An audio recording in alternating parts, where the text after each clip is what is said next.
Hello, sovereigns, and welcome back to video number 2 in my human design series. So again, if you missed video 1, I can link it for you in the details below. This is probably going to be about an 8-part series explaining very, very simply the different components of a human design chart, how it affects you, what it means, how it can benefit you.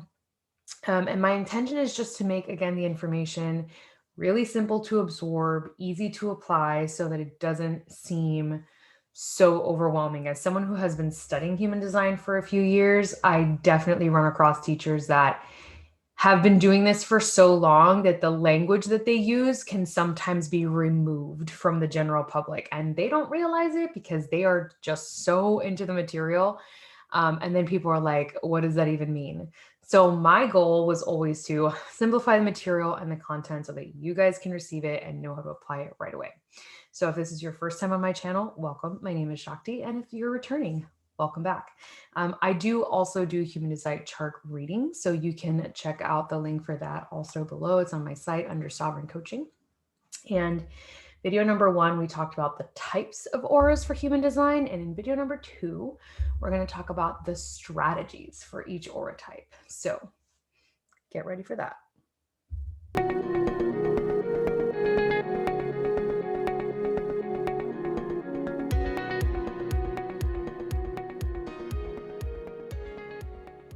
All right, so we are going to go ahead and start off with our manifestors.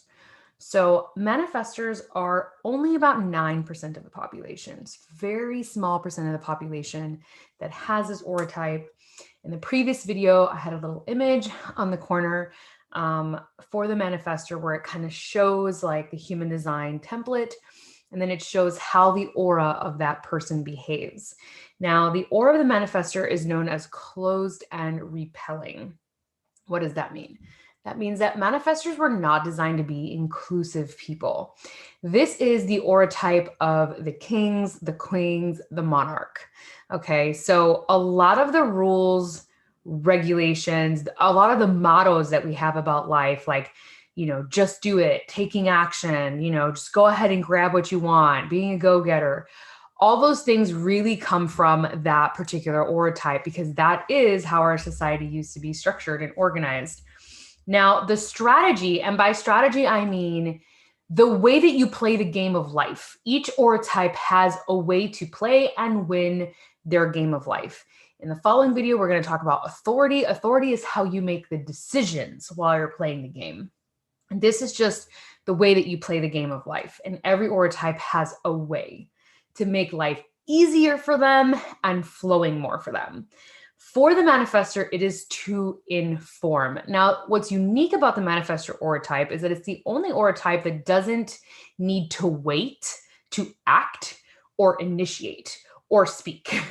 They can just go ahead and do the things and it'll work. Now, it's really important, however, in order for them to have successful strategy, to learn to inform people before they act. Because if they don't, they fall into this category of just going ahead and acting because they can, just doing things. And then the other people who are going to be affected by their decisions are going to feel resentful and angry and ignored because you're not being included. So learning manifestor to live your life in a way that includes the other people by informing them of the actions you're going to take, whether that's in your relationship or professionally or with friends, is really, really important. It's also very important that you learn how to follow your authority. So not just, informing and then acting, but following that pattern of informing and acting from your specific authority. And each of you will have a different authority to act from. Again, that will be video number 3, and that will help you clarify that. Or if you have a chart reading, that's obviously included as well. So this is, again, the only aura type that was designed to act freely, meaning not having to wait.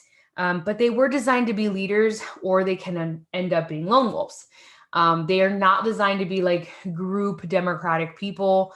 They're designed to work on their own. Again, they are the remnants of the monarchs. So that's very much why their aura is repelling and closed. However, when they step onto a stage and speak and inform, you'll see a lot of manifestor types really be drawn as they mature into more of those roles. Initially, speaking out and using their voice and becoming known for that might be very intimidating for a manifestor, which is kind of like the catch-22 of being a manifestor. Is like, that's what you're best at, but it's also like terrifies you until you like evolve and mature into that role. You're very captivating. People want to listen to you, people who are drawn to you. But again, because your aura is closed, it is going to repel a lot of people. It's going to come across as abrasive or intrusive or something like that because you're not meant to be everyone's cup of tea. So that's your strategy for playing the game of life. Now, the next aura type we're going to go into is the most common aura type. And this is actually the generator or the manifesting generator. Now, this aura type is known as open and enveloping. They're definitely much more warm, much more inviting of other people's energies, tend to be really bright. I would say these are what they call the builders of society. Again, they're 70% of the population, so there's a lot of them. And a lot of like our work schedule, this whole 9 to 5 concept, all of that is built around them. Now, the thing about generators is that they are the only aura type that has access to consistent energy. They have a defined sacral. They can work out, run errands, parent a bunch of kids, do all the things, and have the energy to just keep going. Now, when you have such an energized aura type, the tendency to want to just initiate and do things because it comes to you or because you feel called to something is very tempting, but the generator is not meant to initiate. The generator has to wait to respond. That is their strategy for success. It is waiting to respond. What does that mean? That means trusting your decisions from your body, not your mind. That means listening to your gut. That means feeling the tingles in your body, the vibration in your sacrum, the humming sound, the yes that comes from the body. So important. Now, the benefit of generators is that life is constantly bringing you guys stuff. So you can just live your life day to day and opportunities will just arise because that is just how your design happens to be. You're very blessed with a lot of opportunities to respond to stuff. So learn to honor that and learn to listen to that gut instinct, that gut yes that comes out of you. And don't initiate things from your mind because you feel like you need to, or out of lack or out of fear. Really wait to respond to the things that are constantly being presented to you because they constantly will be. And depending on your authority, you might need to learn how to wait through a cycle of emotions. For example, if you happen to have an emotional authority, you have to wait to feel all of your feelings to then make a decision to know when to respond. In that case, you're definitely not designed to make spontaneous decisions. And you might be the kind of person who's just used to making a bunch of spontaneous decisions because that's just what you've done your whole life, but it never really works out for you. So if you're a generator or a manifesting generator, this is so important for you to know. Again, you honor your open and because your aura is so open and enveloping, things are constantly landing in your lap and, meeting people and circumstances and things of that nature. So just learn to respond to them by way of how it feels in your body. And you will have so much more success in personal relationships and business, job, all the things. All right. Then we're moving into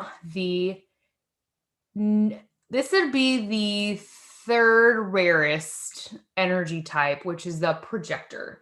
Projectors are 20% of the population, approximately.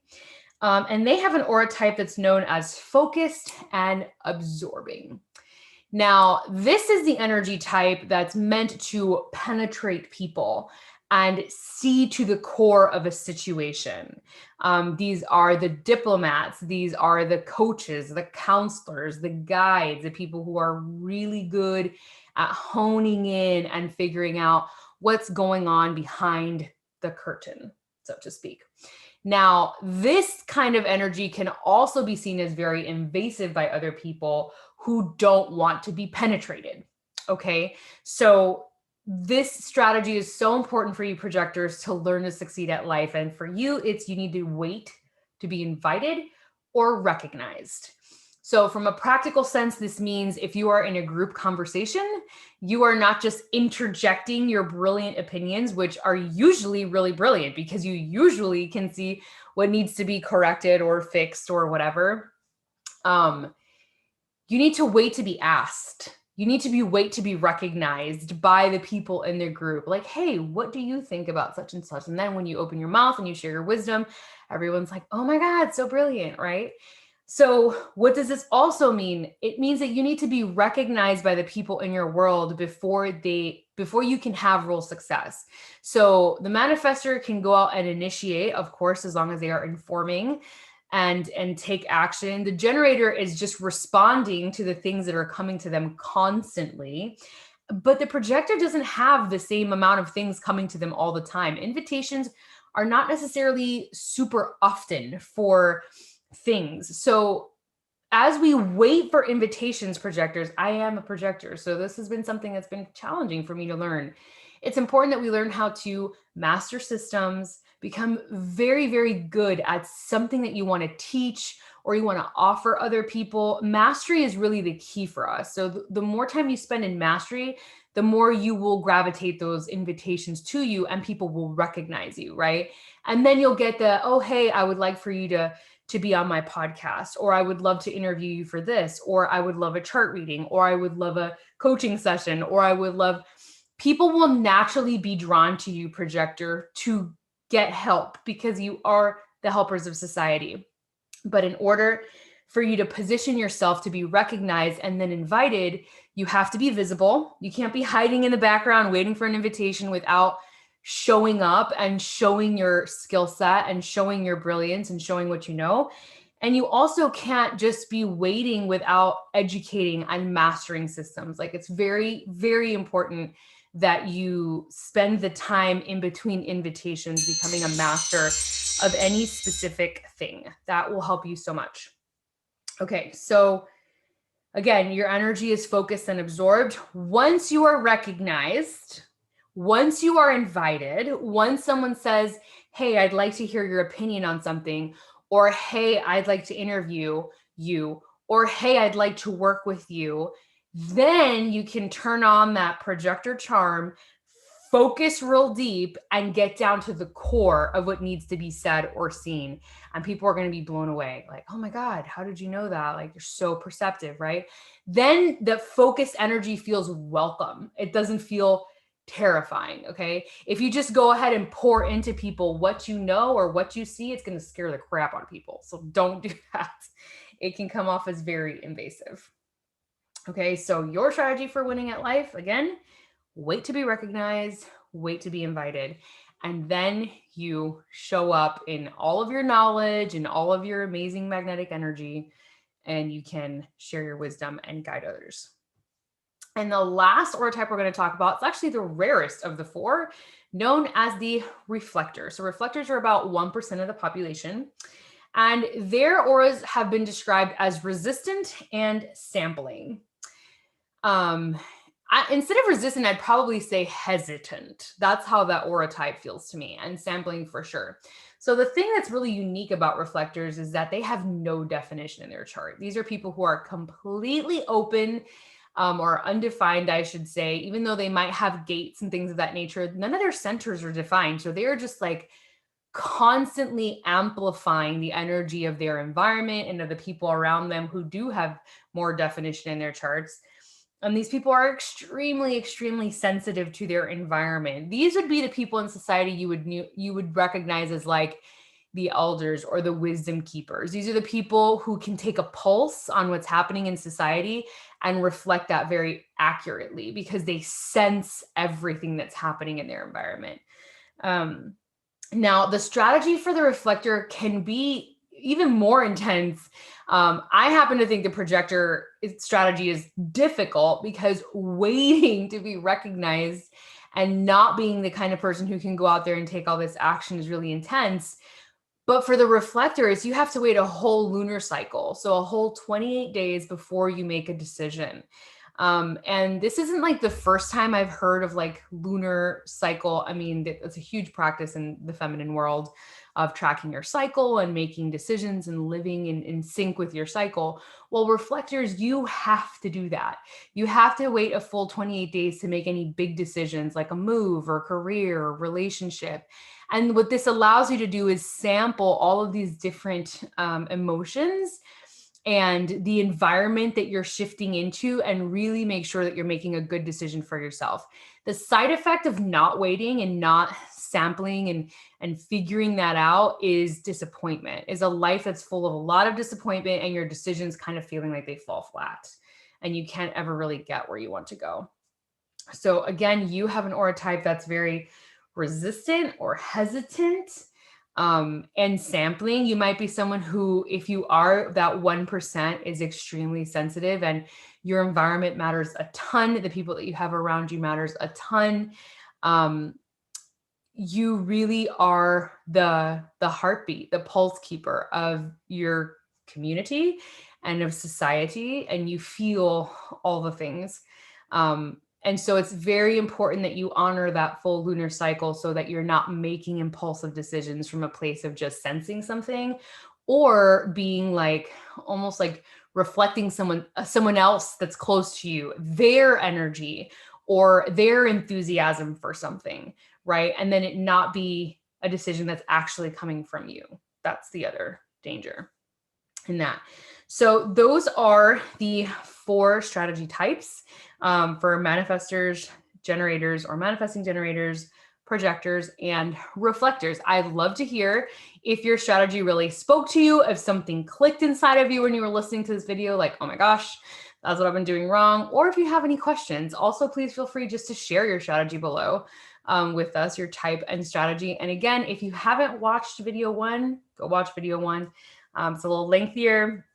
I go into each type more, and I think it gives you, between learning how to operate your strategy and, understanding your type, it's a lot of really valuable information. Just those 2 things alone can really change the way that your life operates.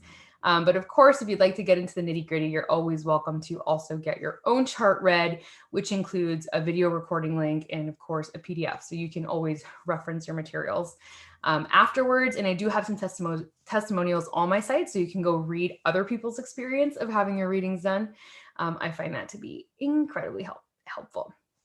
All right, my friends, as always, stay well and sovereign, and I will catch you next time.